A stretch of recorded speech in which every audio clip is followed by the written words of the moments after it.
Hey guys, tonight we begin with something slightly less mathematical but arguably more useful if you ever find yourself without electricity, running water, or an understanding of modern plumbing, medieval survival techniques. So before you get comfortable, take a moment to like the video and subscribe, but only if you genuinely enjoy what I do here. And let me know in the comments where you're tuning in from and what time it is. It's always fascinating to see who's joining us from around the world, possibly while hoarding beans. Now, dim the lights, maybe turn on a fan for that soft background hum, and let's ease into tonight's journey together. In the medieval world, fire wasn't a convenience. It was everything. Heat, cooking, light, protection, and possibly your only friend during a week-long storm in a thatched hut. So when you left home, you didn't pack snacks, you packed fire. Enter the portable fire bundle, the medieval version of a Zippo lighter. If that lighter was slow, smelled like sheep, and could burn your entire cart down if handled badly. Here's how it worked. You'd take a glowing ember from your home hearth, typically charcoal, and wrap it inside dried moss, fungus, or punk wood, often stuffed into a hollowed-out horn or a fireproof leather pouch. Sometimes it was wrapped in linen soaked in saltpeter or animal fat for longer smouldering. The ember would smoulder for hours, sometimes even an entire day, ready to be revived with a bit of breath and some gentle coaxing, much like your self-esteem after a peasant tax audit. The whole bundle was lightweight, reusable, and vital. It saved you from the misery of having to strike sparks from flint and steel for 30 minutes straight while pretending you knew what you were doing. Firemaking was notoriously fickle, especially if your tinder got damp or your hands were frozen into sad little claws. Carrying fire meant you could walk into a clearing, build a shelter, unpack your moss-wrapped miracle, and with a puff of breath and a prayer to Saint Smoky of the Ember, have flames ready for soup, warmth, or dramatic shadow puppet storytelling. You could even hand one to a neighbor on their way to market, passing the literal torch, because no one liked being the guy who had to beg for fire at dusk. Socially awkward and occasionally met with, "Should have packed your moss, Gerald." If you've ever looked at a prepper pantry, it's basically a museum of vacuum-sealed ambition.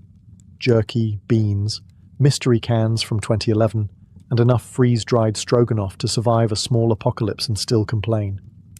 But medieval folks, they preserved meat the old-fashioned way, with smoke, salt, and the quiet terror of having nothing to eat come February.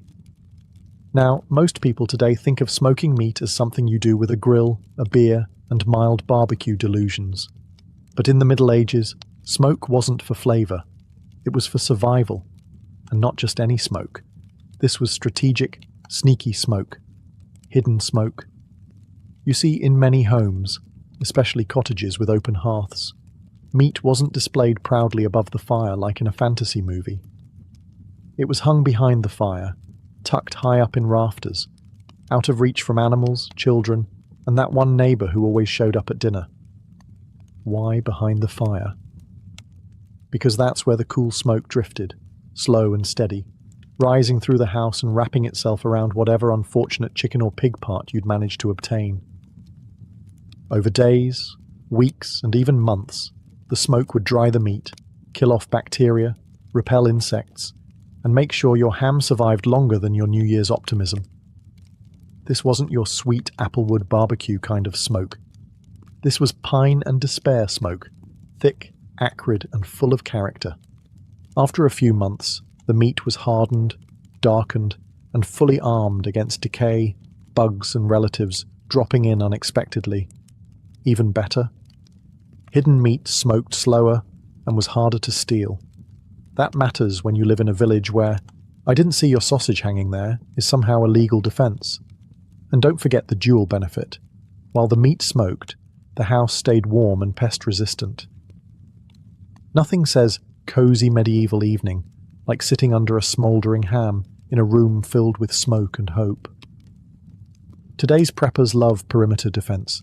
Motion sensors, tripwires, camera drones, and that one guy who always insists his dog can smell looters from a mile away. But medieval folks had their own version of property defense, and it didn't require batteries, barking, or Wi-Fi. It was called a living fence. And yes, It was exactly what it sounds like. Imagine trying to keep your cows in and your neighbour's children out without using lumber, nails, or yelling. The solution? Grow your wall. Living fences, also called hedgerows, were created by planting fast-growing bendy trees like willow, hawthorn, hazel, or blackthorn close together. As they grew, you didn't just let them shoot upward like overachieving weeds. No, you bent, wove, and interlaced the branches into a thick, snarling hedge that could stop a pig, redirect a goose, and absolutely ruin a thief's evening. It wasn't just effective, it was elegant, in a spiky, borderline violent sort of way. Some hedges were laid, meaning the trunks were partially cut and bent sideways, encouraging new growth while still alive. Others included thorny plants that doubled as burglar deterrents and a free berry source, assuming you had the hands of a masochist. And here's the beauty of it. Living fences grew stronger over time. Unlike wooden fences that rot, collapse, and invite every carpenter in town to give you a quote, hedgerows became thicker, denser, and more impenetrable each year. Medieval farmers weren't just building walls, they were cultivating fortresses. They also served multiple roles. Birds nested in them, pollinators loved them, and they prevented soil erosion. Basically, they were medieval multi-tools, if your multi-tool had thorns, bees, and the occasional hidden ferret. They were also beautiful. Some hedgerows still visible in England today are over 700 years old, meaning they've outlived wars, kings, and several attempts at Brexit. When you hear clay battery, you might imagine monks in pointy hats zapping frogs with static, or medieval peasants accidentally inventing the Tesla. But no. This kind of battery had nothing to do with electricity and everything to do with temperature control, long before thermostats, mini-fridges, or the phrase climate anxiety. Clay, as it turns out, is not just for pots, questionable sculptures, and preschool. In the medieval world, it was also an unspoken genius of thermal mass, which is a fancy way of saying it holds on to heat, or cold, like a stubborn grandmother holds on to grudges. Let's break it down. Medieval homes and food storage pits often used clay-lined vessels or walls to regulate temperature. In the summer, clay kept food cooler than the surrounding air. In the winter, it retained heat longer than most building materials. This wasn't science fiction, it was just physics with mud. People would store milk, butter, or stew in unglazed clay pots soaked in water. As the water evaporated from the porous surface, it cooled the contents, kind of like a medieval refrigerator, but cheaper, quieter, and less likely to make your leftovers taste like Freon. Some even buried clay pots in cellars or shaded pits, where the Earth's steady underground temperature helped preserve food, drinks, and sometimes Grandma's emergency apple pie. They could also be heated near a fire, then used to slowly release warmth through the night. Clay bricks were placed in beds, under cloaks, or even wrapped in wool and carried on wagons, the medieval equivalent of a hot water bottle, but earthier. And unlike modern batteries, these never exploded. At worst, they just cracked and quietly gave up. If you've ever cursed at a pan because your eggs decided to permanently fuse with it, you might appreciate Teflon. But if you lived in the Middle Ages, long before non-stick coatings and late-night infomercials, you relied on something far simpler and far more blister-inducing: friction glaze. Yes, medieval folks actually polished their cookware by hand to create a smooth, semi-resistant surface that helped reduce food sticking. It wasn't magic, and it wasn't perfect, but it worked surprisingly well, especially if your expectations were already shattered by a lifetime of cabbage-based disappointments. Here's how it worked. Pottery, especially cookware, was usually made of coarse clay, which is about as non-stick as sandpaper.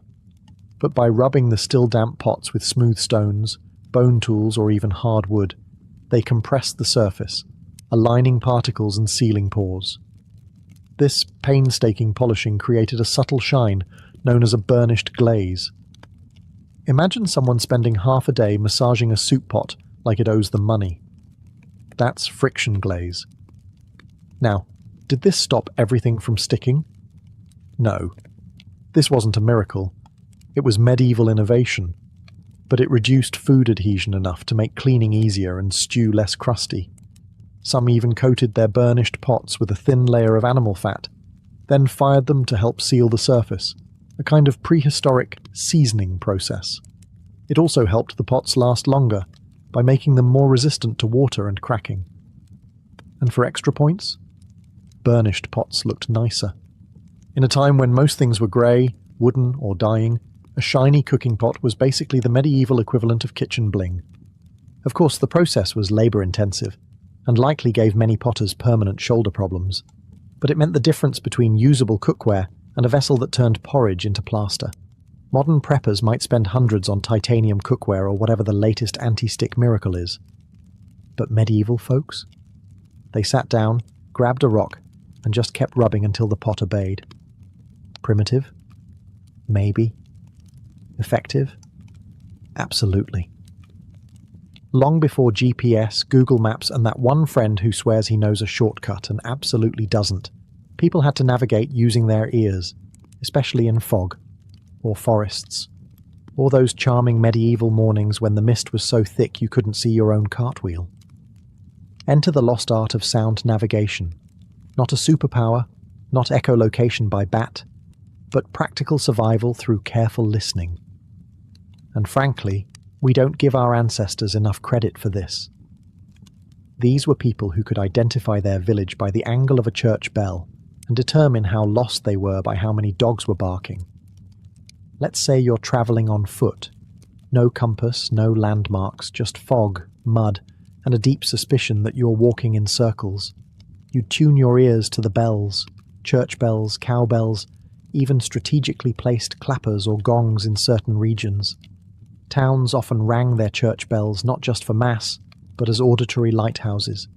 Sound that cut through the mist and reminded you that civilization still existed. Somewhere. Herds were often equipped with cowbells or sheep bells, not just so you could find them again when they wandered off to commit mischief, but so you could follow the noise back home, assuming you didn't follow the wrong herd and end up in Gerald's pasture again. Forests and passes sometimes had wind chimes, clanging pots, or drums hung from trees to help mark trails. A clatter on the wind meant you were going the right way, or at least a way that someone had gone before and possibly survived. Fishermen used horns and echoes to find harbour entrances. Travellers would shout, clap, or bang sticks to judge distances by echo return. Primitive sonar minus the wetsuit. Even taverns helped. Many had musicians or loud gossip that spilled into the street like a beacon of ale-fueled safety. Follow the loot, and you'd find warmth, food, and possibly your cousin passed out under a bench. Like you lived in the Middle Ages and wanted to keep your teeth from rotting out of your skull prematurely, you had one go-to, charcoal. Not toothpaste, not floss, just burned stuff. Medieval people didn't exactly have Colgate. What they had was charred wood, ground into powder and mixed with salt, dried herbs, or crushed shells, applied directly to the teeth using fingers, sticks, or in the case of the particularly fashion-forward, a rag tied around a twig. This rustic blend became a sort of tooth scrub that could polish enamel, remove food buildup, and maybe, if the saints were kind, delay total tooth collapse until your 40s. Now, was it pleasant? Absolutely not. Rubbing gritty ash against your teeth feels exactly how it sounds, like chewing sand during a bonfire. But it was better than the alternative, which was to let plaque party freely until your gums staged a violent revolt. Charcoal also had mild antibacterial properties, meaning it helped fight bad breath. Sort of. Fresh breath in the medieval context meant you could speak within 3 feet of someone without causing tears. Some recipes added mint, rosemary, or sage, not for effectiveness, but for the illusion of hygiene. Others swore by vinegar rinses afterward, which likely undid any good the charcoal did, and added a nice enamel-melting bonus. Dental work, when things went bad, involved pliers, strong arms, and a total absence of anesthesia. So yes, smearing ashes on your molars suddenly looked like a very attractive alternative. Today, charcoal has made a comeback, in hipster toothpaste and spa treatments. But let's be clear, medieval folks didn't use it to be trendy. They used it because the only other option was having your teeth pulled by a guy named Bartholomew who also sharpened knives.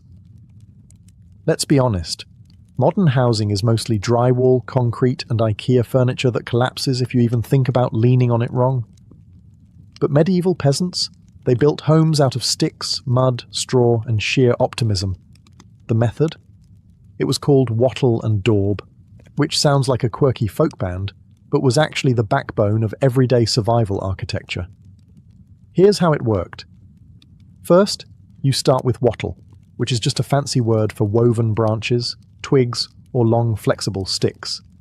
Think basket weaving, but taller, colder, and way more likely to collapse on your goat. These wattle panels were then fastened between wooden posts, creating what looked like the skeleton of a very confused fence. Next came the daub, a charming hand-mixed concoction of mud, straw, clay, and animal dung. Yes, dung. Because in the Middle Ages, if it wasn't at least partially made of poop, were you even trying? This delightful paste was smeared into the wattle and left to dry, forming a surprisingly strong, insulated wall. It kept out the wind, held in heat, and provided the kind of rustic scent that said, "Home sweet, slightly composting home." Now, it wasn't glamorous. Your walls might occasionally crack, flake, or attract curious chickens, and patching them up was just part of your weekly to-do list, right between "don't starve" and "yell at the neighbour's goat." But it was cheap, effective, and best of all, locally sourced. No shipping fees, no carbon footprint, just earth, labour, and possibly a little trauma. Despite how primitive it sounds, wattle and daub could last decades, even centuries with maintenance. Some medieval homes still standing today have their original wattle walls, which means some peasant in 1350 did a better job than your last contractor. Picture medieval bedtime, a rickety straw mattress stuffed with regret, a thatched roof dripping something suspicious, and the constant threat of fleas, lice, and things that buzz, bite, or crawl with suspicious confidence. Enter the surprisingly elegant solution: herb-laced bedding, a rustic blend of aromatherapy and pest control. Invented not because they were fancy, but because medieval peasants didn't want to wake up as a banquet for parasites. You see, stuffing your mattress with plain straw was just asking for company, the itchy, twitchy, blood-sucking kind. So instead, smart households mixed in strong scented herbs like lavender, mint, wormwood, pennyroyal, and rosemary. Not for luxury, for defense. These herbs were nature's medieval bug spray. Their strong scents repelled fleas, lice, and mosquitoes, and occasionally your spouse. Some herbs, like tansy or rue, were even believed to keep away demons.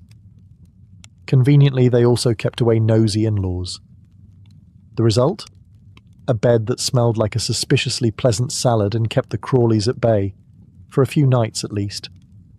After that, you had to refresh the herbs, or risk being scratched awake by a tick with anger management issues. It didn't stop at mattresses either. Herbs were strewn across floors, woven into door frames, and hung in bunches over beds. Basically, if you could shove a sprig of wormwood into it, you did. It turned homes into slightly terrifying apothecaries, but cleaner, safer, and better smelling than the neighbour's goat barn.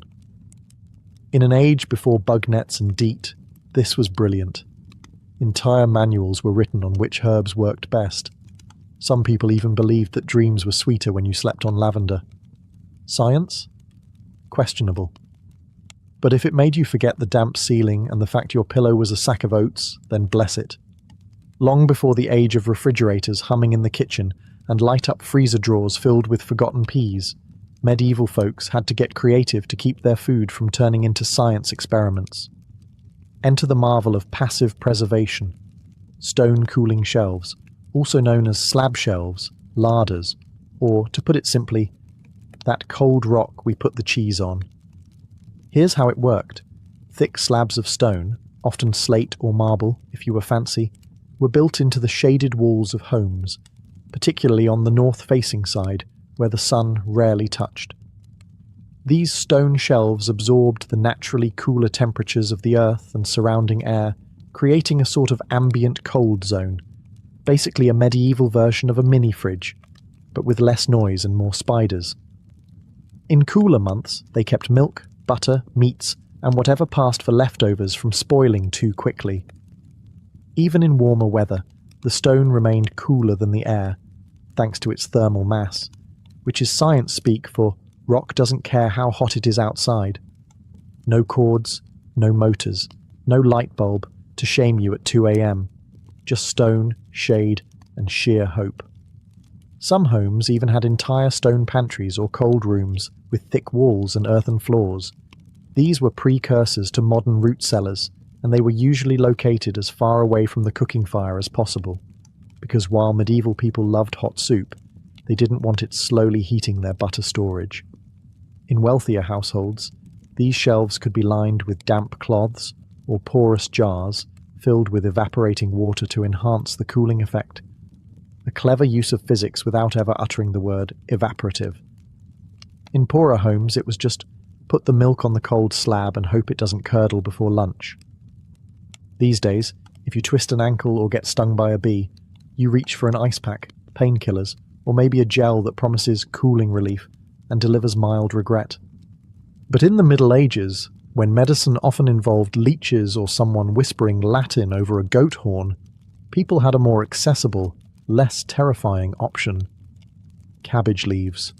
Yes, cabbage. The humble vegetable known today for ruining school lunches and making boiled dishes smell like despair, once played a starring role in medieval first aid. Cabbage leaf dressings were used for everything from swelling and bruises to mastitis, joint pain, and the occasional plague-adjacent mystery rash. The logic? Simple. Cabbage is cooling, flexible, and slightly antimicrobial. A natural compress that came pre-wrapped in its own leafy packaging. You'd take a large, preferably cold cabbage leaf, crush it slightly to release the juices, and then wrap it around the injured area, often securing it with linen or a bit of wishful thinking. The effect was surprisingly soothing. The leaves' cool moisture helped reduce inflammation, while the natural compounds, including sulfur, flavonoids, and enough farm smell to keep relatives at arm's length, did the rest. Some healers would warm the leaves instead, depending on the ailment. For chest congestion or sore joints, a heated cabbage poultice was the medieval equivalent of Vicks Vapo Rub, only leafier and less minty. And unlike many treatments of the era, it didn't involve bloodletting or chanting under the moon. It was simple, repeatable, and didn't require a trained monk or a full moon sacrifice. Just a cabbage and a bit of patience. Of course, in lean times, those same leaves might end up in your soup pot once you were done using them, which adds a whole new level of appreciation for medieval resilience. And stomachs made of iron. Before electricity, candles, or the smug glow of a solar-powered lantern, medieval people had to get creative about keeping the darkness at bay. And when torches were expensive and candles were for churches or the rich, everyday folks turned to something cheaper, smellier, and weirdly effective. Rushlights, also known as bacon torches for the budget-conscious. So what exactly is a rushlight? Imagine a long, thin reed or rush plant, commonly found in marshy areas, so basically everywhere you didn't want to walk barefoot. These rushes were dried, peeled, and then soaked in animal fat, usually bacon drippings, mutton tallow, or anything vaguely greasy and not immediately needed for dinner. The result? A slow-burning, semi-flammable wick that could be propped up in a metal clip and lit like a candle. The light wasn't exactly romantic. It sputtered, smoked, and had all the charm of a bacon-scented fire hazard. But it worked, and in the Middle Ages, that was good enough. Each rushlight could burn anywhere from 10 to 30 minutes, depending on how well it was soaked and how thick the rush was. If you needed more time, you lit another one. If you needed better light, you moved closer. And if your rushlight went out in a drafty room, well, welcome to the fun world of medieval darkness. Rushlights weren't just for lighting, though. They were timers too. Need to boil something for half a rushlight's length? Done. Want to see how long it takes Gerald to return from the alehouse? Light one and count. They were cheap, fast to make, and surprisingly sustainable, assuming you didn't mind your house smelling faintly like fried pig and marsh water. Today, we store butter in refrigerators, plastic tubs, or inside artisanal wooden churns if you're really committed to pretending you live on a Victorian dairy farm. But in the Middle Ages, refrigeration wasn't an option. So, naturally, someone looked at a swamp and thought, yeah, let's put the dairy product in there. And thus, bog butter was born. Bog butter is exactly what it sounds like. Butter, or sometimes lard, that was buried in a peat bog. Why a bog? Because, despite being full of mud, insects, and things that probably hiss when disturbed, bogs are cold, oxygen poor, and acidic. Nature's least inviting but surprisingly effective preservation chamber. People would take large quantities of butter, wrap them in cloth, bark, or even wooden barrels, and bury them deep in the peat, and not for a few hours. We're talking months, years, or in some cases, centuries. Archaeologists in Ireland have found bog butter over 3,000 years old. That's right. Some ancient Celtic peasant's forgotten snack is now in a museum instead of on toast. The cold, airless bog kept bacteria and fungi from spoiling the butter, and the tannins in the peat helped prevent oxidation. The result? A weirdly preserved lump of dairy that, according to brave modern taste testers, smells like cheese, smoke, and earthy regret. Now, was this the go-to for your everyday kitchen butter? No. This was long-term, survival mode storage, likely used for winter rations, tribute, or that cousin who always came uninvited in spring asking for food. Burying your butter in a bog also had the benefit of security. Want to keep thieves away? Hide your valuables in a freezing ankle-deep mud pit. No one's digging for breakfast in that. If you're imagining medieval people living in cosy hobbit holes with rustic larders and shelves of neatly labelled preserves, think again. Food storage was often less Pinterest and more, please don't let this go rancid before winter kills us all. And one of the cleverest solutions? Hollow trees? Yes, the original pantry that grew itself, required zero carpentry, and came with built-in camouflage. Hollow trees were surprisingly common across the medieval countryside. Whether naturally formed from age, lightning, rot, or over-enthusiastic squirrels, these cavities became impromptu storage units for peasants, travellers, and anyone with something perishable and no better options. Need to stash cheese, dried meat, or apples away from the house? Shove it in a tree. Want to keep food from being stolen by the neighbour's goat, or worse, the neighbour? Tree. Travelling through the woods and need a cold place to store that questionable pheasant you found? Tree. The interior of a hollow tree provided shade, insulation, and natural concealment.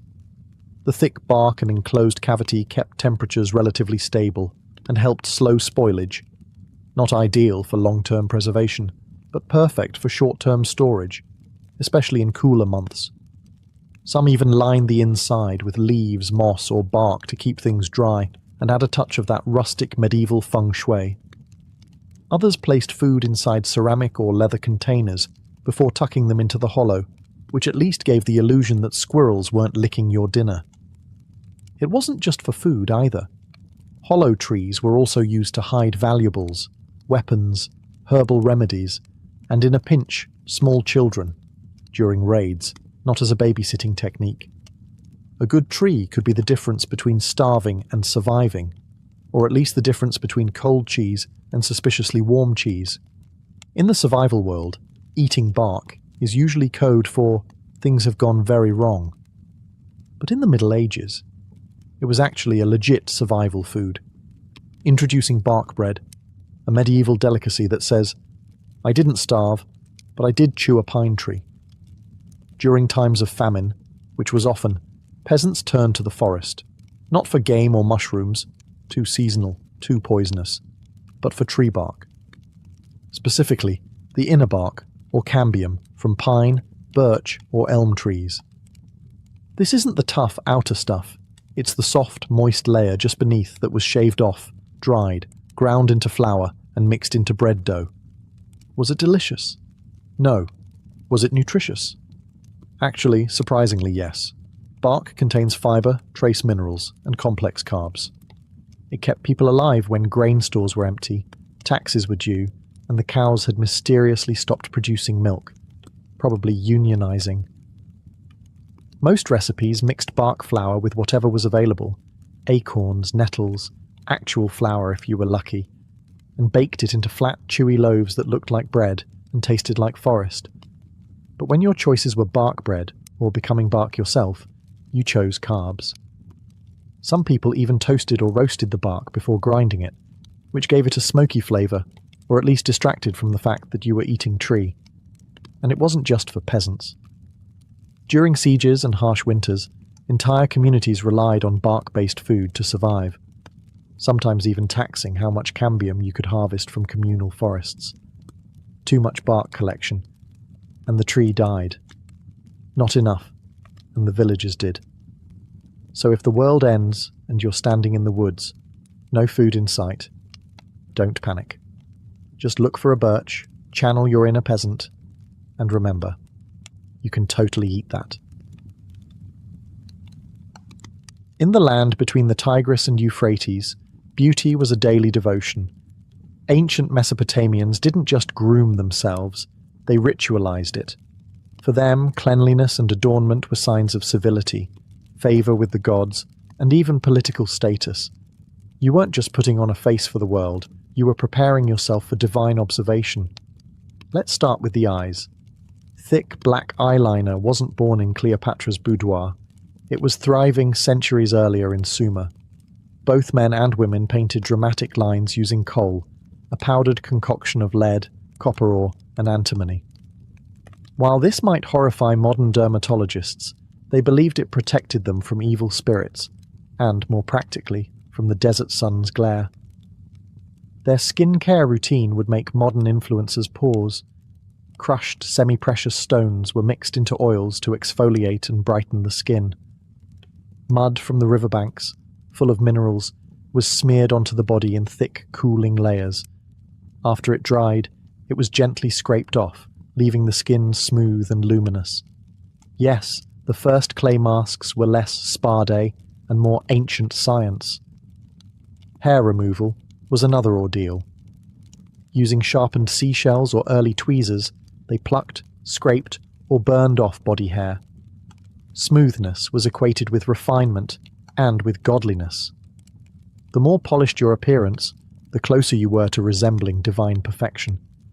Even their statues of gods and priestesses are hairless and immaculately styled, with symmetrical features and wide, painted eyes.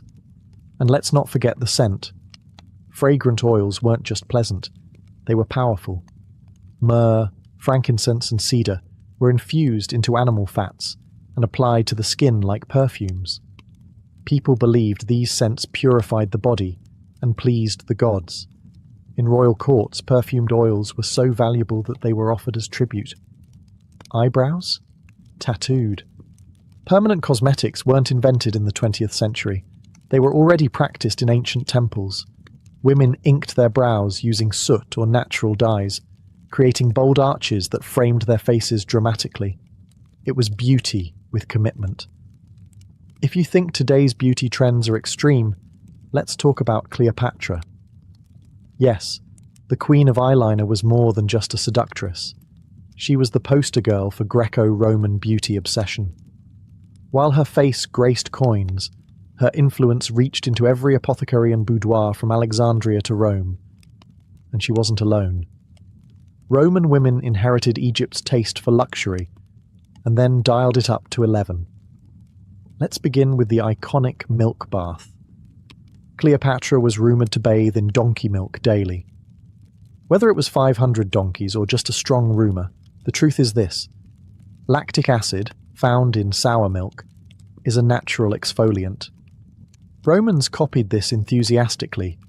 Elite women bathed in milk, honey, and rose petals, believing it would smooth wrinkles and lighten the skin. And yes, it worked, just not for your wallet. Now to the face. Roman women desired pale, almost ghostly skin, a sign you were wealthy enough to avoid sunlight.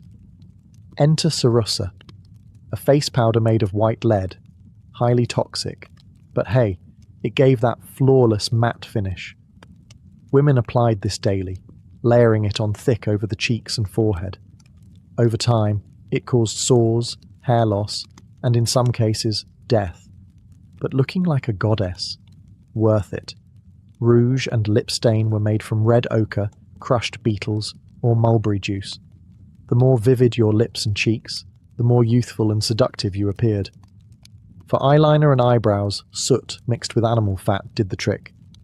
And if your eyebrows weren't naturally bold, no problem, just draw them on. Or better yet, tattoo them, just like in Mesopotamia. Hair was another battlefield. Roman women curled their hair into intricate styles using heated metal rods, long before your grandmother's curling iron. They dyed it using herbs, ash, or even fermented leeches. Yes, seriously, for that fashionable blonde look. Wigs made from German slave hair were common among elite Roman women trying to show off their wealth and style. And perfume? An empire in itself. Romans were addicted to scent. Oils infused with saffron, cinnamon, and roses were rubbed into every crease of the body. Bathhouses smelled like botanical gardens dipped in musk. In ancient China, beauty wasn't flashy. It was philosophical. Where Rome chased glamour, the Chinese aesthetic prized balance, harmony, and inner key. But don't mistake subtlety for simplicity. The beauty rituals of dynastic China were just as rigorous, deeply spiritual, and sometimes shockingly intense. Start with the skin. Chinese beauty standards revered a pale, porcelain-like complexion, not because they feared the sun, but because fair skin symbolized nobility and leisure. Peasant women worked the fields under harsh sunlight. Aristocratic women? They stayed indoors and preserved their complexions like priceless scrolls. White lead powder, ground pearl, and even powdered rice were common ingredients. It wasn't just makeup, it was medicine too. Many formulas were designed by court physicians and believed to boost qi or prolong life. But the real star of ancient Chinese skincare was jade. Jade rollers, which TikTok made trendy again, were used centuries ago by Han Dynasty women. Cool to the touch and symbolically connected to immortality, jade tools were rolled across the face to promote circulation, reduce puffiness, and maintain youth. Even emperors were known to keep jade pillows, believing the stone would draw toxins from the skin while they slept. Eyebrows were serious business. Women shaped and painted their brows to reflect fashion. And politics. In some dynasties, long swooping brows were in vogue. In others, short and upward tilted lines dominated. Ink made from burnt willow or charcoal was applied with brushes made from rabbit fur. Some trends even encouraged removing natural brows altogether and redrawing them higher on the forehead, achieving a more heavenly appearance. Lips were tinted with a blend of cinnabar and animal fat, sometimes mixed with beeswax. Rouge, made from safflower petals, was dabbed on cheeks in small circles. And beauty marks? They weren't accidental.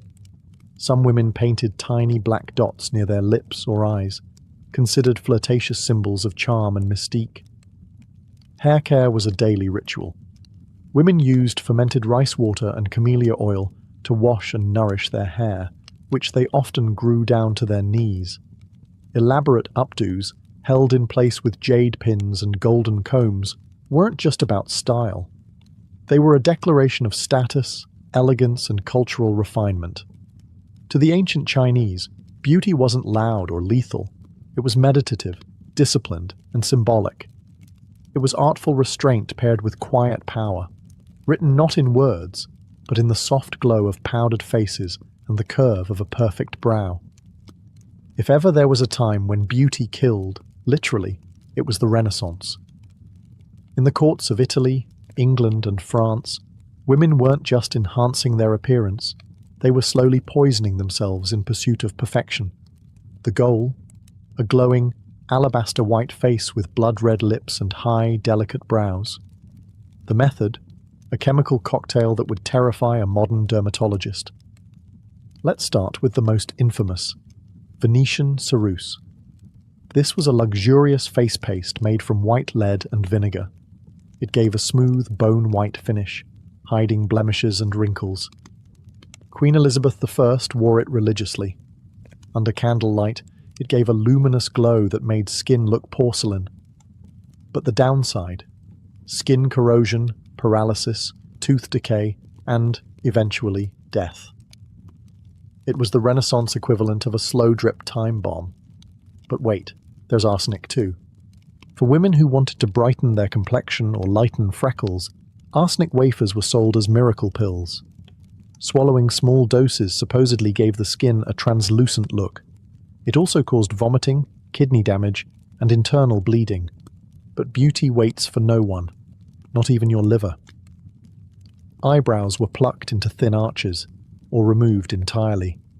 A high, rounded forehead was fashionable, so women sometimes shaved their hairlines an inch or two to create the illusion of a larger brain, and therefore higher virtue.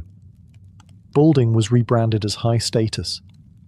Cheek colour came from crushed berries, cochineal bugs, or vermilion. Lips were painted with similar mixes. Some women used mercury-based red dyes, which added a seductive pop of colour and irreversible nerve damage. Flushed cheeks were not just pretty, they indicated youth and vitality, something aristocrats cherished in an era of short lifespans. And the smell? Cloying. Fragrances made from ambergris, musk, and civet were worn not just for allure, but to mask the unwashed reality beneath layers of toxic cosmetics. After all, bathing was still viewed with suspicion in many parts of Europe. Hair? Golden locks were ideal, especially in Italy. Women bleached their hair using mixtures of sulfur, soda, and lemon juice. Then sat in the sun wearing wide-brimmed hats with the tops cut out to expose only their hair. It worked, but also fried their scalps. Long before modern skincare touted natural as a buzzword, ancient India had already written the manual. And it wasn't just skincare, it was Ayurveda, the science of life. Indian beauty rituals weren't isolated routines. They were extensions of spiritual wellness, diet, and inner balance. Beauty was the outer mirror of your doshas, your elemental energies. Let's start with the bath. The ritual of cleansing was sacred. Women of the Vedic period bathed in turmeric-infused water or milk, followed by exfoliation with ubtan, a paste of chickpea flour, sandalwood, turmeric, milk, and rosewater. It brightened the skin, slowed aging, and purified energy. No parabens, no microplastics, just ingredients from the kitchen that doubled as sacred medicine. Hair was a crowning glory. Coconut oil, amla, Indian gooseberry, and hibiscus were infused into warm oils, massaged into the scalp to stimulate growth, calm the mind, and ward off premature graying. Thick, waist-length hair wasn't just an aesthetic. It was a marker of vitality and femininity. Hair oiling sessions were communal, intimate, and meditative. Kajal, the black eyeliner still used across India today, had spiritual roots. Made from soot and ghee, it was believed to protect from the evil eye. Mothers would apply it not just to themselves, but to their babies as a shield against negative forces. But it also framed the eyes beautifully, giving them the depth of ancient poetry. Fragrance? Entire cities like Kanauj became famous for distilling attars, perfumes made from flowers like jasmine, rose, and vetiver.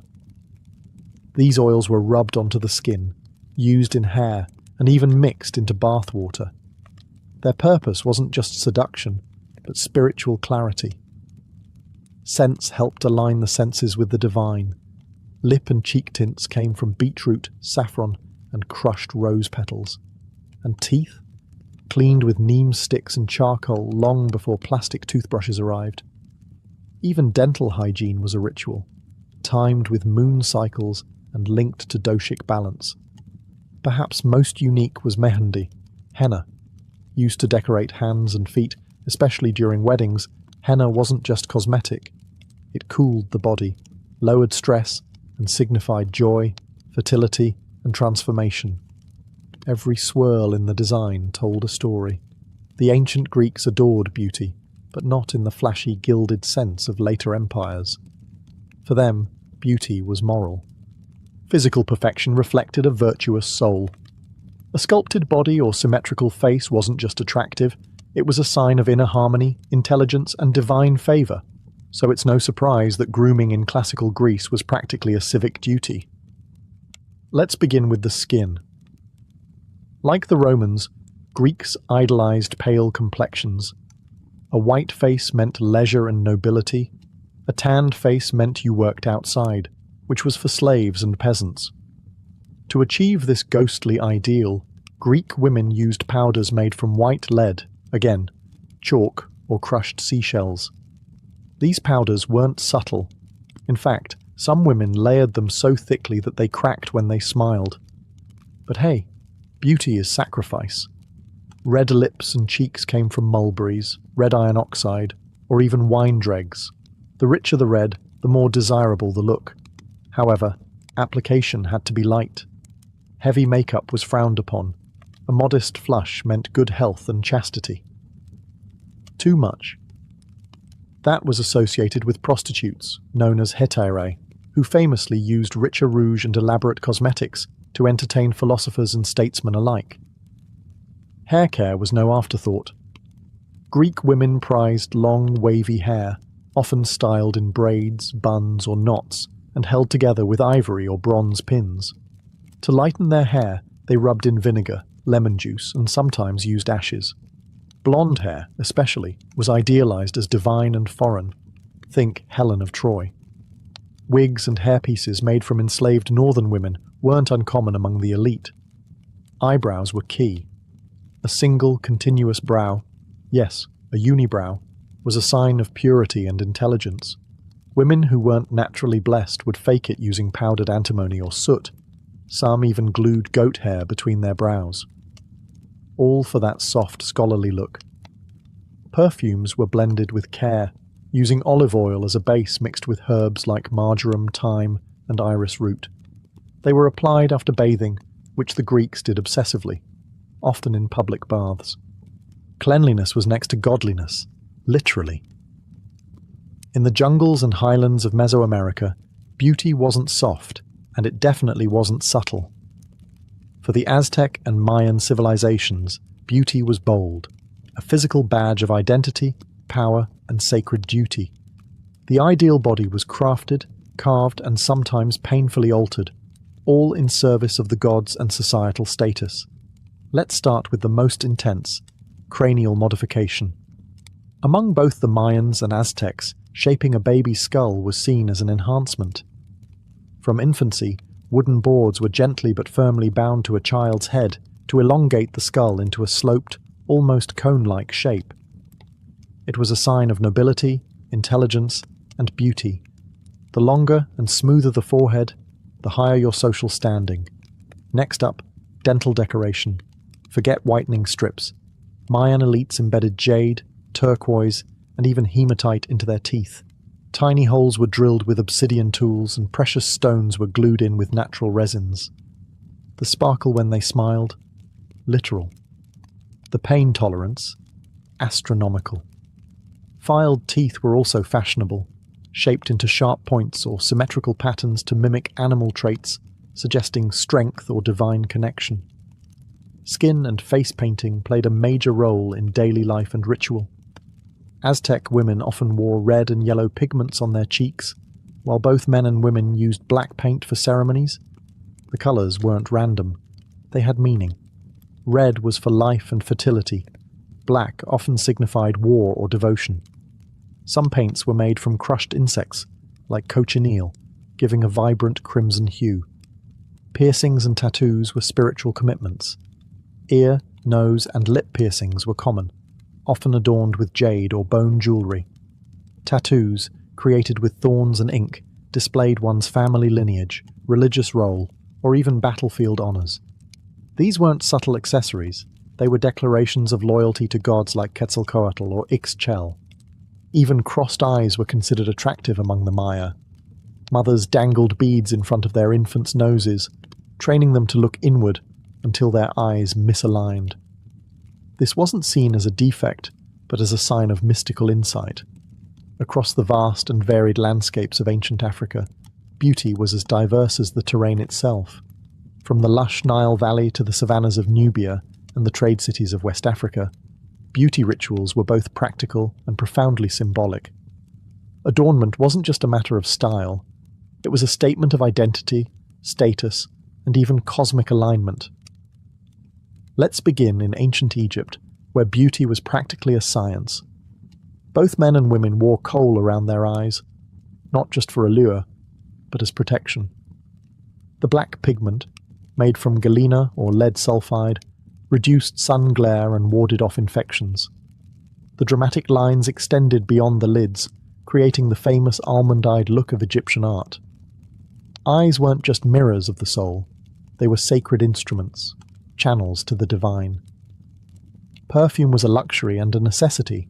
Egyptians loved scent so much that they created perfume cones, wax cones infused with myrrh, cinnamon, and lotus oil that were worn on the head during ceremonies. As the cone melted in the heat, it released fragrance, coating the hair and body. Daily hygiene included scented oils after bathing, often applied with stone or alabaster jars that were art pieces in themselves. Skincare was rooted in both beauty and climate survival. Palm oil, shea butter, and castor oil were used to protect the skin from harsh sun and dryness. These oils weren't just moisturizing, they were medicinal. Mixed with herbs, they healed wounds, soothed rashes, and preserved the skin's glow. Body scrubs were made from sand or crushed seeds, keeping skin exfoliated and clean long before loofahs were invented. In Nubia, hairstyles were central to identity. Elaborate braids and shaved patterns told stories of tribe, age, and marital status. Hair was often dyed with henna, or decorated with beads, shells, and gold threads. A towering styled coif was more than fashionable. It was regal.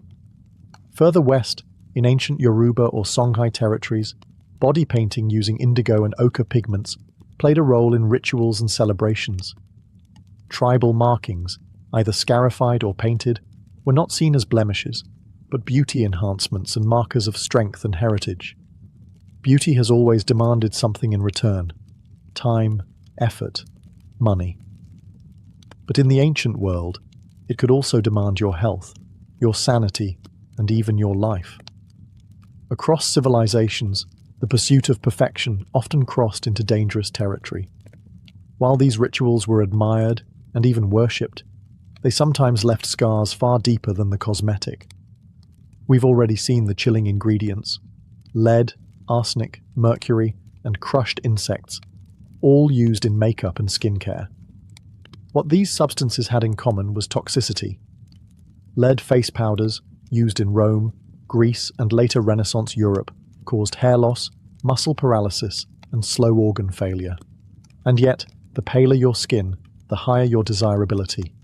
It was a poison wrapped in a compliment. In ancient China, women of the elite class once bound their feet from an early age in pursuit of the so-called lotus foot, an ideal that symbolized grace and obedience. Though foot binding became more dominant during later dynasties, early iterations of similar practices already existed. The result was permanent deformity. But it wasn't considered cruelty, it was considered beauty. Let's not forget the ritualized pain of tattoos, piercings, and body modifications. For the Maya and Aztecs, inserting jade into your teeth or reshaping your skull was seen as a mark of honor, but the risk of infection, pain, and permanent damage was high. Likewise, in ancient African and Middle Eastern cultures, scarification was a sign of strength and beauty, but involved cutting intricate patterns into the skin, often without antiseptics. Even perfumes could be dangerous.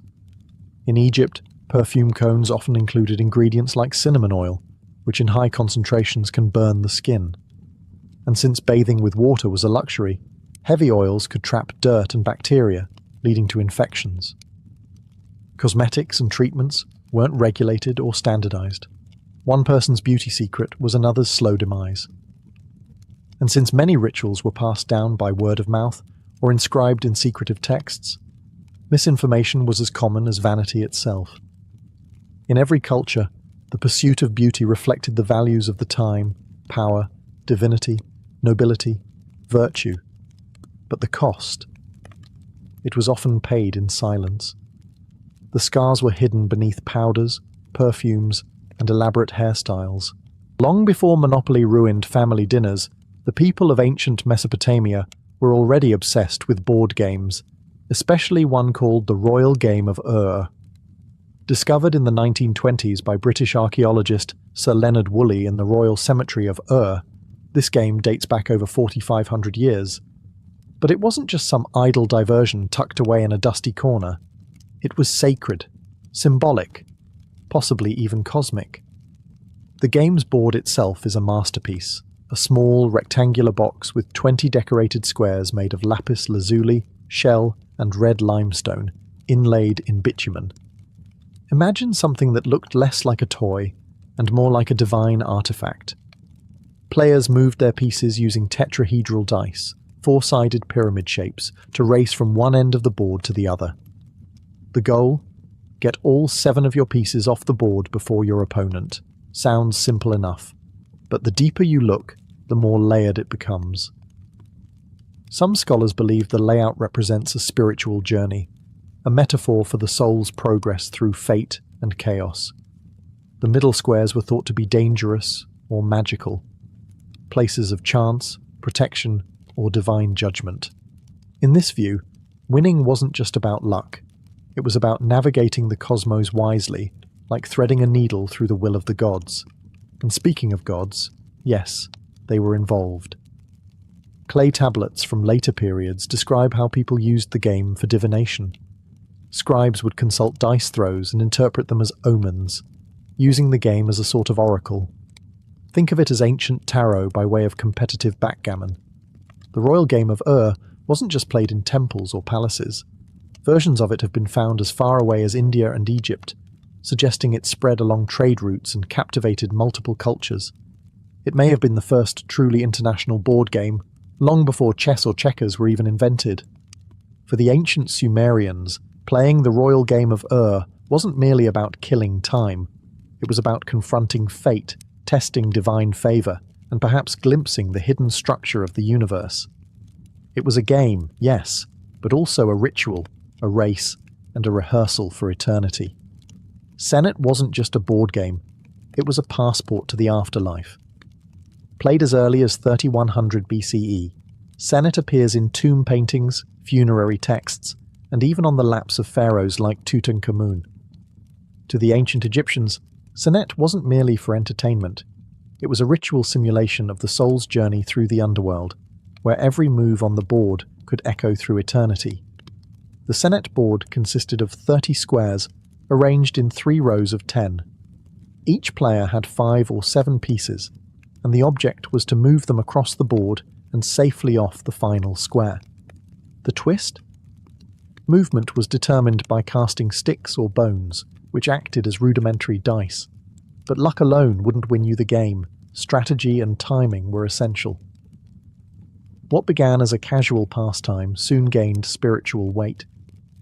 By the New Kingdom period, around 1550 BCE, Senet had evolved into something far more than a household diversion. It was now a symbolic enactment of the soul's voyage through the Duat, the Egyptian underworld. Certain squares on the board came to represent key stages of that journey: rebirth, judgment, peril, purification. Each turn of the game wasn't just a gamble, it was an invocation of divine will. The iconography around Senet became increasingly mystical. Some boards were inscribed with hieroglyphs representing protective deities or spells. Square 26, for example, often symbolized the House of Rebirth, while Square 27 might be the House of Happiness. Landing there could mean divine protection, while other squares spelled delay or even danger. The board became a microcosm of the afterlife, a spiritual obstacle course laid out in cedar and paint. Senet was also closely tied to the goddess Ma'at, the embodiment of truth, justice, and cosmic order. Playing Senet well was a symbolic rehearsal for navigating the trials of the afterlife, where the soul would be weighed against the feather of Ma'at. Win the game, and you might win immortality. Lose? Let's just say you'd better hope someone packed extra amulets in your tomb. So while Senet may look like an ancient version of backgammon, it was much more. Part game, part theology, part guidebook to the netherworld. In Egypt, you didn't just play Senet, you prayed through it. To the untrained eye, knucklebones looked like child's play, just a handful of oddly shaped bones tossed in the air. But in ancient Greece, it was far more than a simple pastime. It was a game of skill, chance, flirtation, and even divine symbolism. Whether in bustling Athenian marketplaces or quiet temple courtyards, knucklebones clattered across stone floors, echoing laughter, rivalry, and ritual. The game was originally played using the small ankle bones of sheep or goats, known as astragaloi.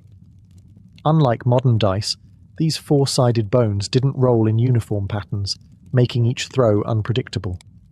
Players tossed them into the air and tried to catch them on the back of their hand, or land them in certain positions to score points.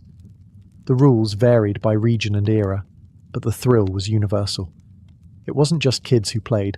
Adults, particularly women, adored it. Greek vases and sculptures often show young girls playing knucklebones in elegant robes, their faces full of concentration. For many, it was a game of elegance and dexterity, a kind of ancient fidget spinner meets social ritual. In fact, it was sometimes used as a courtship display, where a graceful throw might catch the eye of a passing suitor. But there was also something deeper. The astragaloi were often linked to fate and the gods. Each side of the bone had a name and a numerical value, which made them ideal for both gaming and divination. A good throw might be interpreted as a sign from the gods, perhaps even a message from Apollo or Hermes. And if you threw 4 of the same side? That was the coveted Venus throw, a win so perfect it was said to be touched by divine favour. The game also had strong ties to death and the afterlife. Knucklebones were often placed in graves as toys or tools for divination in the next world. Some believed spirits could play through them, or that they helped the dead predict the future. Eventually, the game evolved. Greeks began casting knucklebones made of bronze, glass, and ivory. But the core appeal remained. It was easy to learn, hard to master, and steeped in mystique.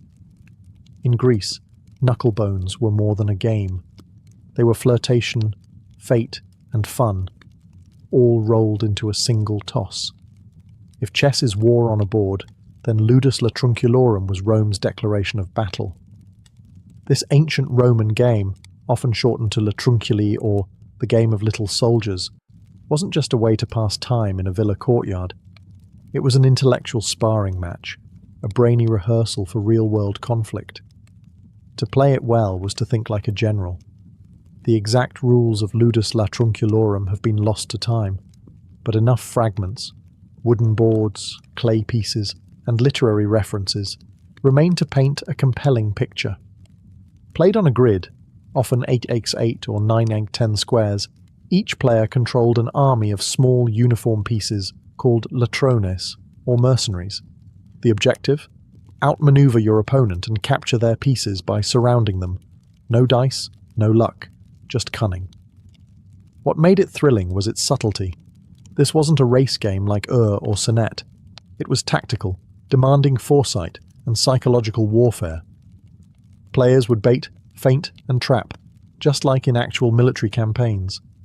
Roman authors like Varro and Ovid mention it as a pastime favoured by both soldiers and statesmen. Some saw it as a test of character. Others just liked humiliating their friends in front of a crowd. Interestingly, the game wasn't confined to the elite. Latrunculi boards have been found scratched into stones, floors, and even rooftops across the Roman Empire, from Britain to Egypt. Soldiers played it while stationed on the frontier. Merchants played it between negotiations. It transcended class and culture, offering both escape and strategic training. The pieces themselves varied.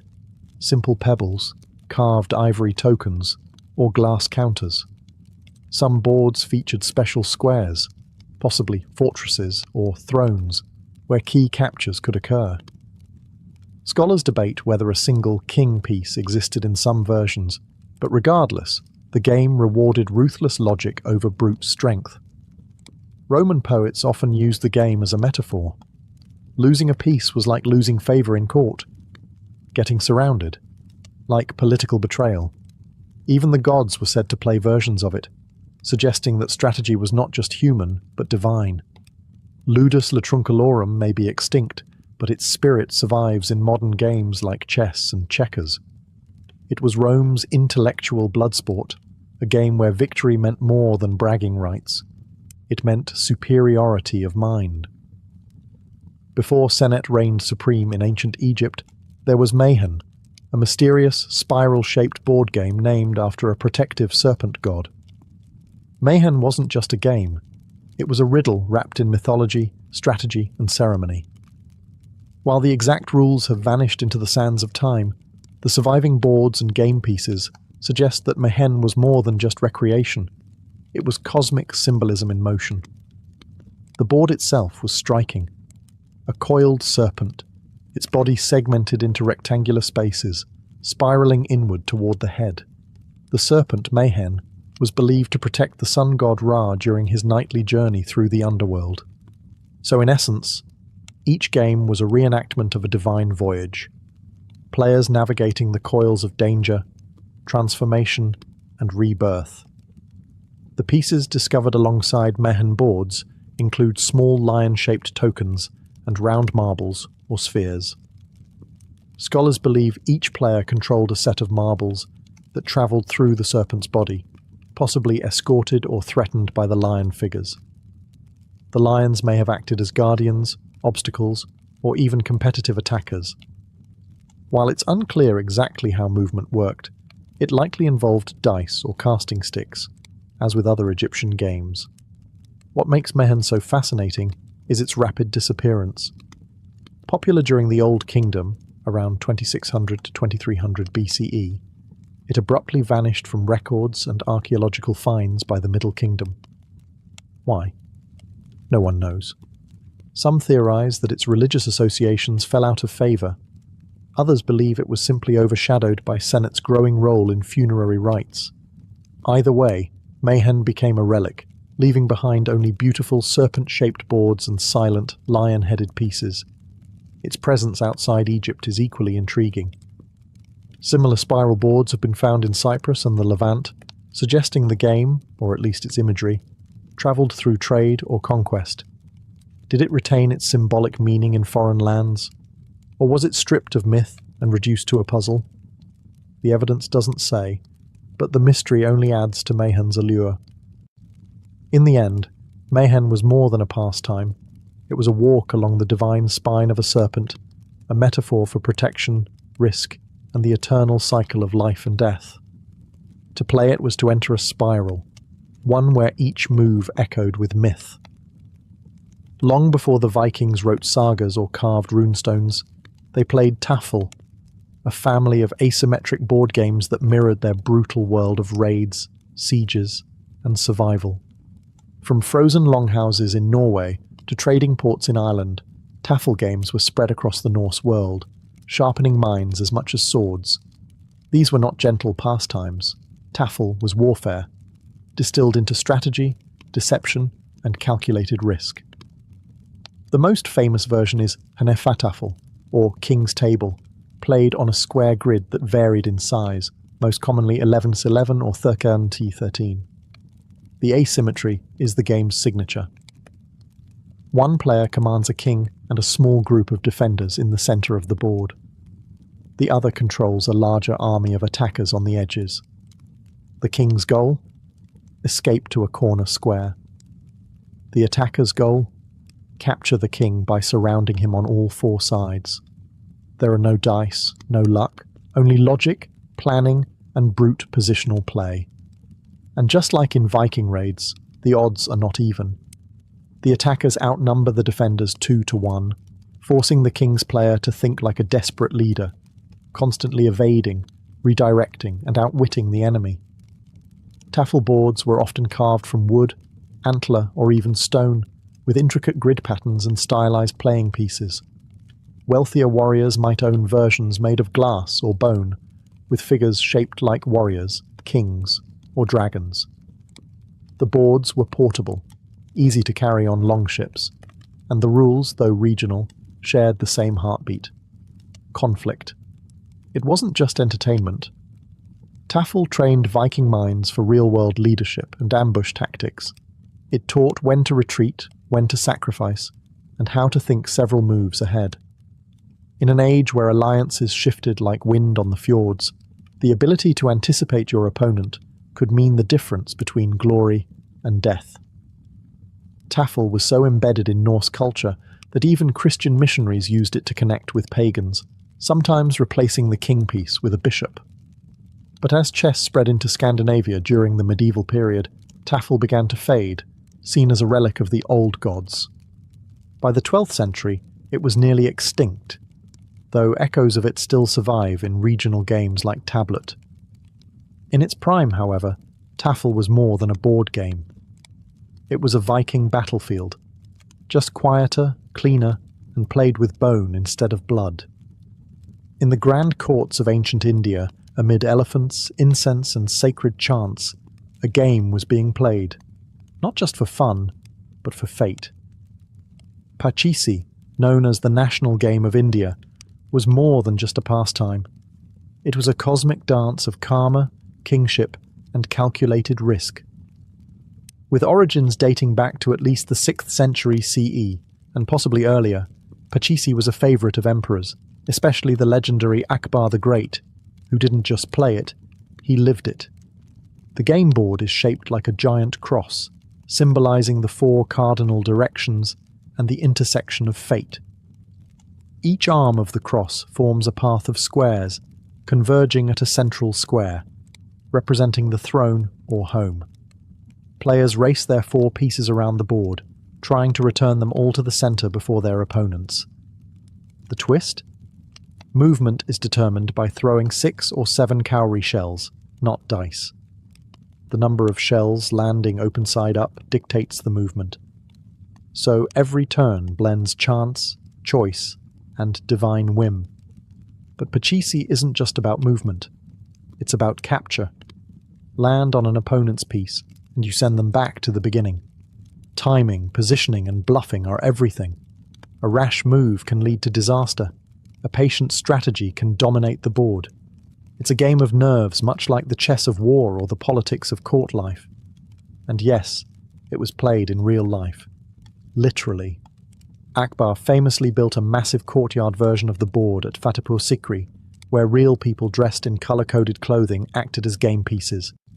He played from above, moving human tokens with royal authority. It was spectacle, statecraft, and spiritual theatre all rolled into one. Pachisi's symbolic layers run deep. The cross-shaped board reflects the intersection of dharma, duty, artha, prosperity, karma, desire, and moksha, liberation. Success requires not just skill, but alignment with universal order. A good game, like a good life, balances risk and restraint. Later, British colonists adapted Pachisi into Ludo, flattening its symbolism into something more digestible. But the original game remains a masterpiece of ancient Indian thought. Pachisi was more than a race. It was a lesson in destiny, patience, and the subtle dance of karma across a board, where every throw mattered. If you were an Aztec, rolling the bones wasn't just a gamble, it was a spiritual transaction. Patoli, one of Mesoamerica's oldest known games, was part gambling, part ritual, and part cosmic drama. It was played everywhere, from humble village corners to the great temples of Tenochtitlan, and always under the watchful eye of the gods, especially Macuilxochitl, the patron of games, dance, and excess. The game board was simple in appearance. A cross-shaped grid, typically drawn on mats, stone, or even carved directly into temple steps. It contained 52 spaces, mirroring the Aztec calendar cycle of 52 years. This wasn't accidental. Time, fate, and cosmic cycles were embedded in every square. Players began with 6 beans marked with dots, functioning like primitive dice. These were thrown to determine how many spaces a player's token could move. Each player had a set of markers, often stones, bones, or carved figurines, that they maneuvered around the board in an effort to complete a circuit before their opponent. But Patoli wasn't just a race, it was a duel. Land on an opponent's piece, and you could send it back to the start, or worse, eliminate it completely. But danger worked both ways. Certain squares were penalty spaces, tied to bad omens, where landing meant forfeiting progress, or goods. That's right, goods.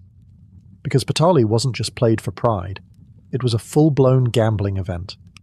Players bet everything from food and blankets to gold dust, jade, and even slaves. High-stakes games could get intense. Spectators would gather, cheering or jeering, and priests sometimes oversaw matches to ensure fairness and spiritual propriety. Players made offerings to Maquilxochitl before major games, asking for luck or forgiveness in case of loss. To play Patoli was to risk not only wealth, but divine disfavor. The Spanish, upon arriving, were horrified. They saw Patoli as a gateway to vice and paganism. Gambling was outlawed and boards destroyed. But the game lingered in memory, passed on secretly, or morphed into less dangerous variants. What made Patoli unique wasn't just its mechanics, but its fusion of luck, strategy, and cosmology. The board was a miniature universe. Each throw was a spin of fate, and every game mirrored the eternal gamble between order and chaos, life and loss. To modernize, games are usually seen as leisure, something to unwind, compete, or kill time. But in the ancient world, games were often sacred. They weren't just entertainment, they were mirrors of the cosmos, training grounds for rulers, and rehearsals for death, fate, and rebirth. Across civilizations, from Mesopotamia to Mesoamerica, play was never just play, it was ritual in disguise. Take Senet and Patoli, for instance. These weren't casual pastimes. They were embedded with religious meaning, often played in temples, tombs, and ceremonial contexts. Senet boards were found in the tombs of Egyptian pharaohs, not as toys but as tools to guide the soul through the duat, the underworld. Winning a Senet game wasn't about outsmarting your opponent, it was about proving your spiritual readiness for the afterlife. Likewise, in the Aztec world, Patoli was played under divine surveillance. Maquilxochitl, the god of games and excess, demanded offerings and observance. The throws of beans weren't just lucky or unlucky. They were messages from the gods, signs of favor or punishment. Losing your possessions could be seen as karmic justice. Winning, a momentary alignment with cosmic forces. Even more abstract games like Mayhen and Pachisi carried rich symbolic weight. Mayhen reenacted the serpent god coiled around the sun god Ra during his nightly journey through the underworld. Every movement on the board symbolized protection, progress, or peril. Pachisi, with its cross-shaped layout, wasn't just about reaching the center. It was a model of dharma, karma, and moksha, the entire spiritual cycle rendered in cowrie shells and tokens. And the role of games in education and warcraft can't be overstated. Games like Ludus Latruncalorum and Tafel weren't just distractions for soldiers. They were tactical simulations. Emperors, generals, and young nobles played them not just to win, but to learn. Games trained the mind to anticipate moves, counter threats, and balance aggression with strategy. They forged leaders in silence, away from the battlefield. So whether they were rolled in temples, chanted in courts, or carved into stone, ancient games served multiple roles. They amused, yes, but they also taught, healed, judged, and prepared. They connected humans to the divine, players to fate, and time to eternity. In the ancient world, when you sat down to play, you weren't escaping life. You were living it deeper. Mary Wollstonecraft. Godwin entered the world on August 30th, 1797, with more pressure in her first breath than most feel in a lifetime. She was born into an intellectual earthquake. Her parents, Mary Wollstonecraft and William Godwin, were two of the most radical thinkers of their time. Her mother was the author of A Vindication of the Rights of Woman, a fiery feminist treatise that dared to argue women were rational beings worthy of education and equality. Her father was a political philosopher and novelist who rejected monarchy, organized religion, and traditional marriage. Together, they formed one of the most revolutionary unions in Enlightenment England. And then, 11 days after Mary's birth, her mother died. From the beginning, Mary's life was marked by brilliance and loss. Raised by her father in a house filled with books, ideas, and visiting radicals, she grew up surrounded by the ghost of a mother she never knew but whose voice rang through the pages of her writing.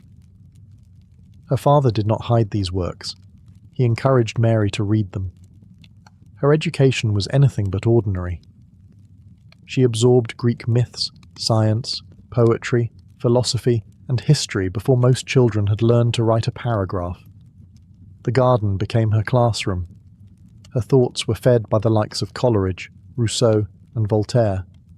But the household was far from idyllic. William Godwin eventually remarried, and Mary's relationship with her stepmother, Mary Jane Clairmont, was cold and contentious. The new Mrs. Godwin favoured her own children and viewed Mary as a moody, defiant girl with too much imagination. Mary, for her part, despised the domestic expectations placed on her and found solace only in writing and dreaming. By age 10, she was scribbling her own stories. By 14, she was reading books most adults would fear to touch. She was not a girl built for embroidery and tea. She was a storm, quietly gathering strength.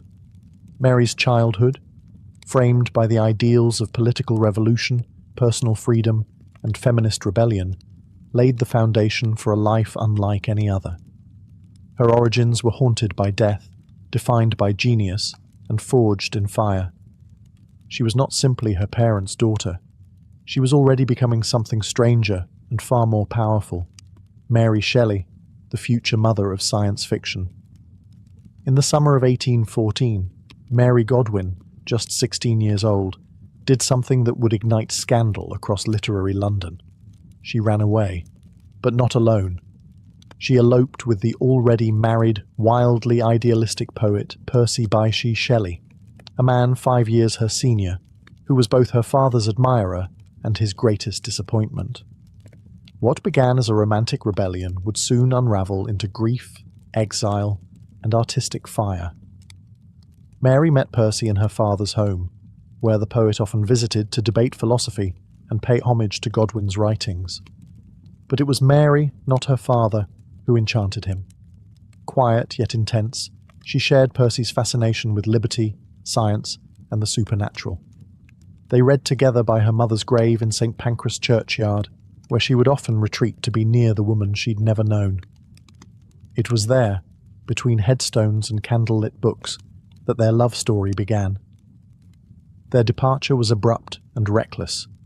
Mary, Percy, and Mary's stepsister Claire Clairmont left England and sailed across the Channel to France with barely a change of clothes and no clear plan. Percy abandoned his pregnant wife Harriet, a decision that would haunt all of them.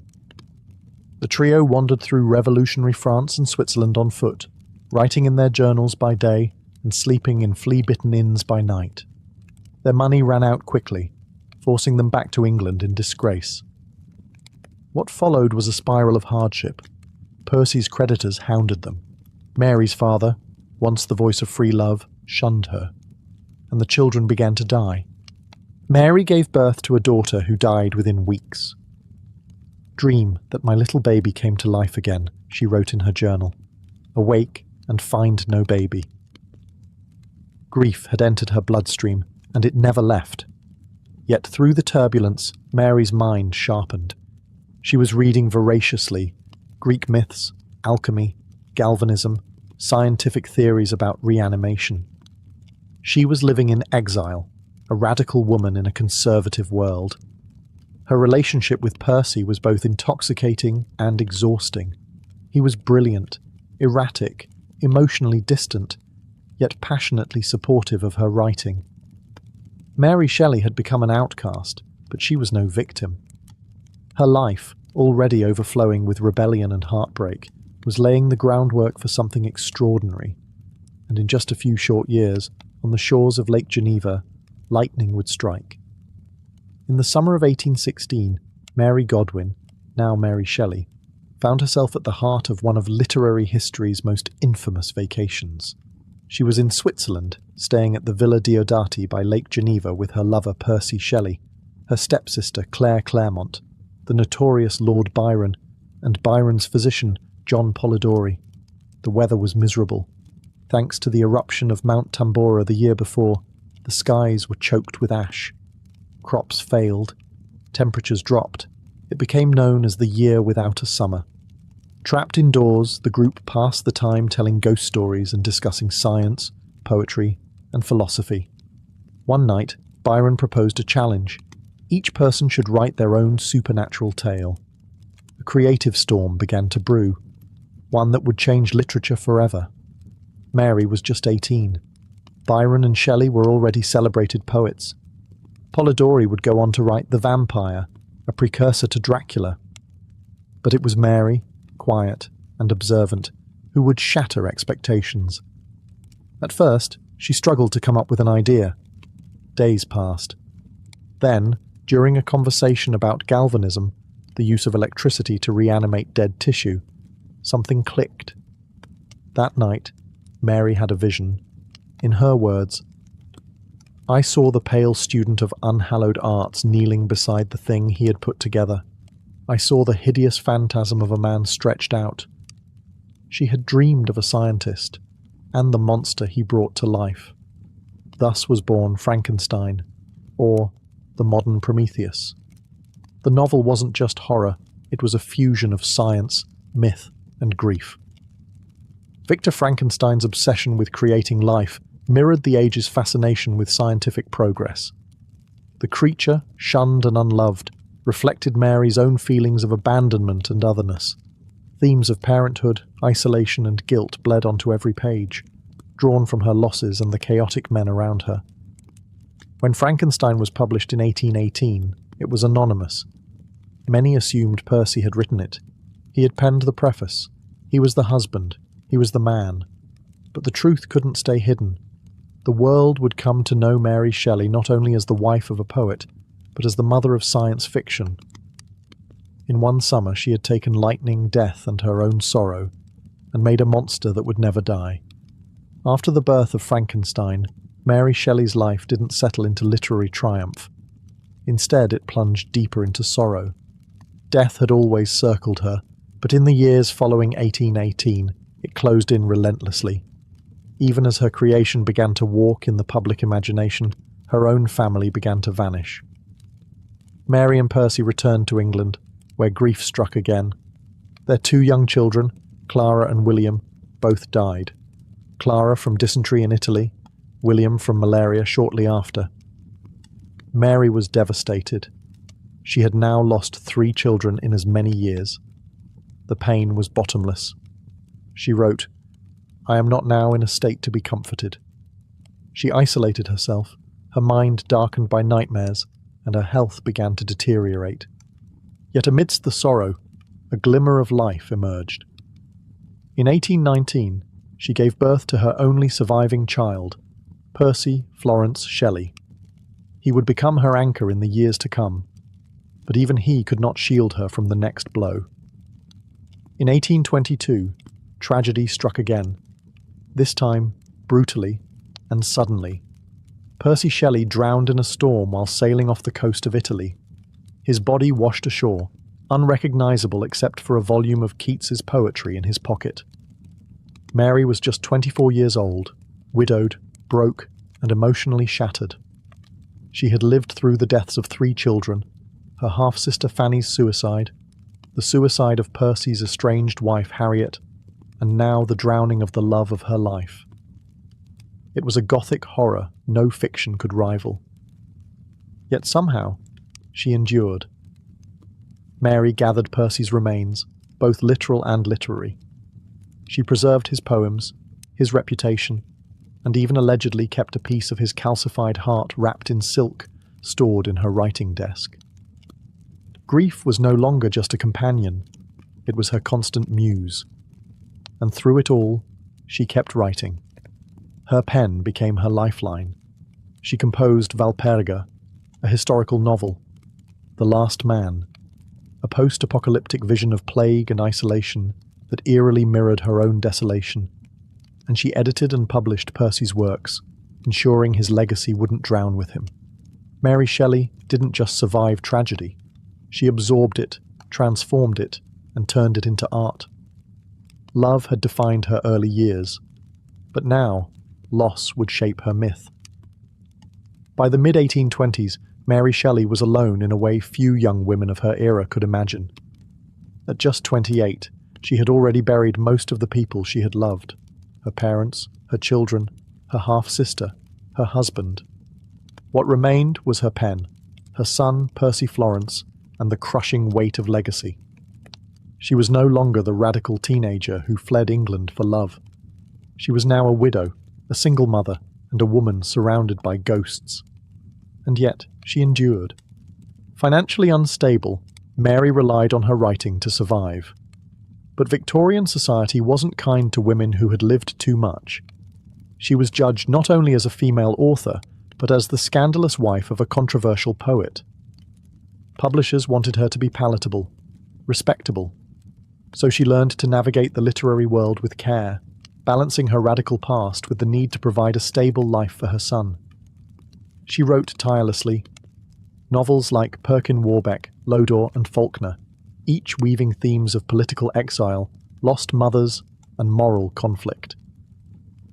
They weren't as revolutionary as Frankenstein, but they reflected her evolving perspective, less idealistic, more grounded, and deeply introspective. She also produced biographies, travel journals, and countless editorial projects, including the monumental task of preserving and promoting Percy Shelley's poetry. She shaped his legacy with the same diligence she once used to shape her stories. But Mary wasn't simply a caretaker of memories. She remained intellectually sharp, politically engaged, and fiercely protective of her privacy. She rejected multiple marriage proposals. She refused to publish gossip or expose secrets. She maintained friendships with writers, philosophers, and publishers, but trusted very few. Her greatest devotion was to her son, Percy Florence. She ensured he received the best education, protected him from scandal, and gave him the quiet life she herself had been denied. In doing so, she created a version of stability that had eluded her for decades. Mary's later life was marked by physical illness, recurring headaches and paralysis in her right arm. But she never stopped writing, never stopped thinking, never stopped being the woman who had stared down grief and defied it with ink and paper. She was the last woman standing, not untouched by tragedy, but undefeated by it. Her life was no longer just a Gothic novel. It was an act of endurance. By the time Mary Shelley reached her 30s, she had become a quiet force in the literary world, not through loud acclaim, but through sheer persistence. She was no longer merely Percy Shelley's widow or the daughter of famous radicals. She was Mary Shelley, the author of Frankenstein, a novel that, over time, had begun to take on a strange life of its own. Frankenstein had first been dismissed by critics. Some saw it as a disturbing oddity, others assumed it had been written by her husband, but the public couldn't look away. By the 1830s, the story had already begun evolving beyond the page. Theatre adaptations sprang up across Europe, including The Popular Presumption, or The Fate of Frankenstein, which portrayed the creature as a mute brute, far from Mary's eloquent tragic original. Still, it proved the novel's cultural power. Her monster was no longer just hers, it belonged to the world. And with that came something extraordinary. A new genre was beginning to form. Frankenstein had unknowingly birthed science fiction. Long before Jules Verne and H.G. Wells, Mary Shelley had asked the terrifying question, what happens when man plays God? She had fused Gothic horror with Enlightenment-era science, threading human tragedy through speculative imagination. It wasn't just a horror story, it was a warning. Mary herself didn't claim to have invented a genre. In fact, she rarely called attention to herself at all. But scholars now regard her as the mother of science fiction, a title she earned not through intention, but innovation. She had taken the anxieties of her era, about science, morality, motherhood, and death, and moulded them into a timeless parable. As she edited Percy's works and navigated the male-dominated publishing world, Mary quietly influenced generations of thinkers.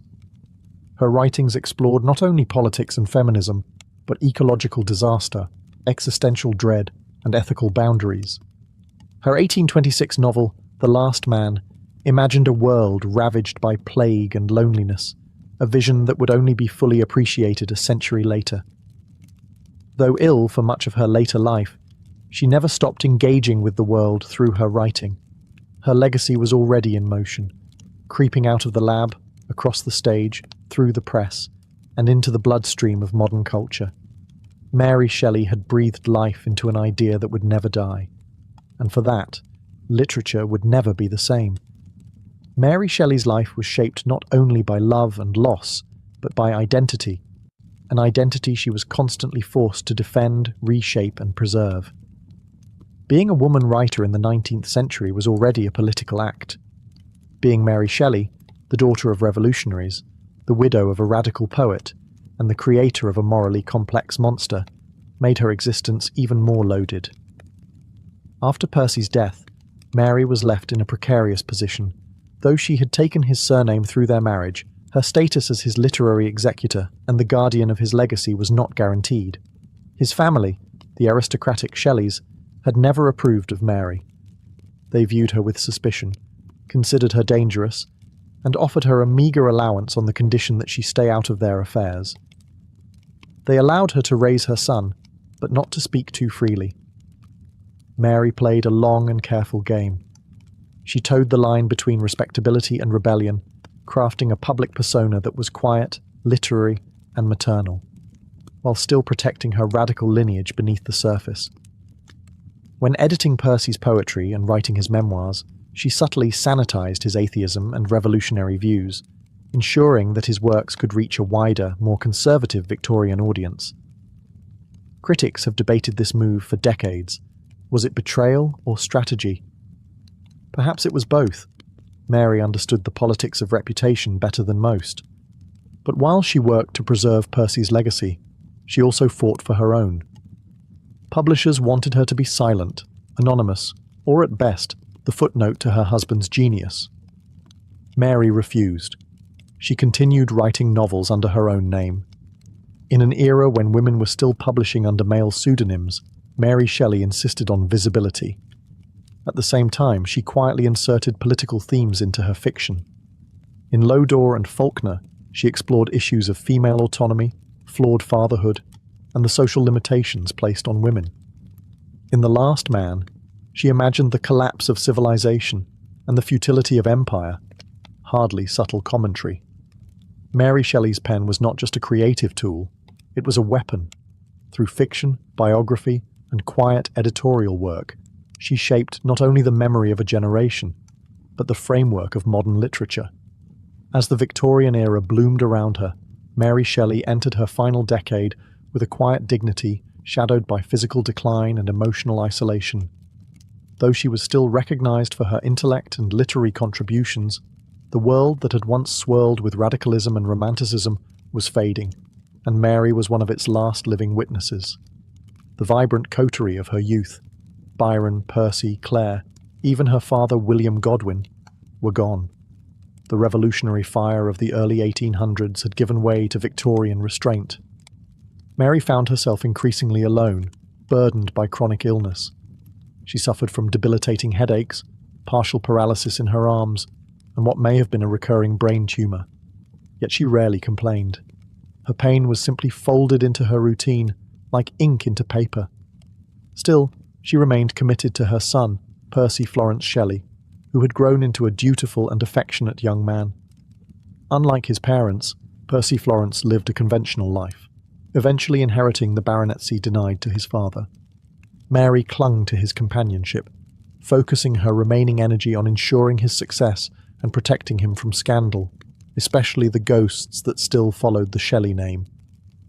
Though her days of bold creation were behind her, Mary kept working. She maintained correspondence with publishers, friends, and fellow intellectuals. She continued reading widely: history, science, political theory, remaining intellectually engaged even as her body betrayed her.